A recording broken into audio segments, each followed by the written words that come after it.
Good morning guys. Ito, mag-breakfast tayo. Yung sopas na sobra ko kahapon, madami yon. Kunti lang kinain ko. Tapos gabi, kinain ko na naman. Tapos ito, nagpainit ako ng itlog. Yan. Tapos, sinabay ko na dito. Ito ang ating breakfast ngayon guys. Ay, kikinig ako ng katapos ko nagplansya. Chat-cha. Ang ganda kasi makinig ng music habang nag-work. Katapos ko lang nagplansya kasi ito yung ang pag-alis ko. Magda-day off ako ngayon. Holiday yung puntahan ko sa anniversary. 9:30 daw dapat nandun na kami, sabi ng kaibigan ko. Kaya may oras pa ako kumain. So, ito na yung breakfast ko guys. Tapos itong bread, sabi ni sir, ubusin daw kasi before ma-expire. Kaya yan, ubus ko na. Kagabi, ito na naman kinain ko pang dinner ko guys.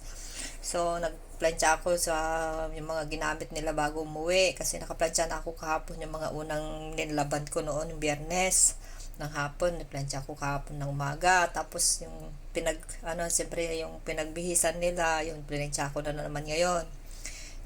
Maaga tayo gumising, kahit gusto ko pa matulog, kailangan nating bumangon kasi may pupuntahan tayo.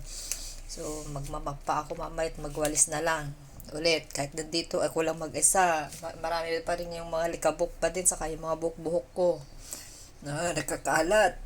Pero saka naglinis ako ng maigi mga walls ito kasi nagprito ako ng daing, yung tuyo nabili ko.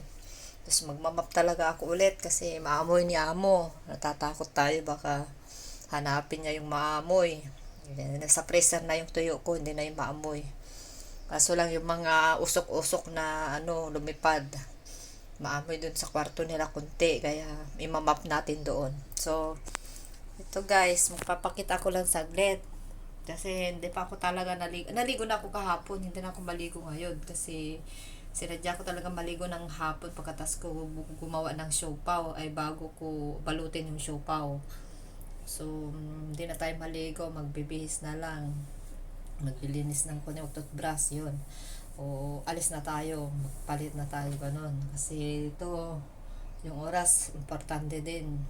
Kailangan hindi ka masyadong magpakalate, nakakahiya. So, kain na ako, tapos magpapaalam na ako, alis na ako. Punta tayo